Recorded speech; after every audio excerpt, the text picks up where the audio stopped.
Alright, here's how you can remove a CPU. You just go down, just press down, remove this, and then there's the CPU. You take the CPU out,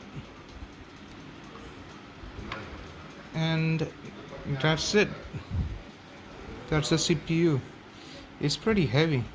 Also, you see this golden triangle? You have to make sure that it is like that, so you won't misalign it. So all the pins are like that. Then you just put it here, then you push it down, and that's it. That's how you remove a CPU and put a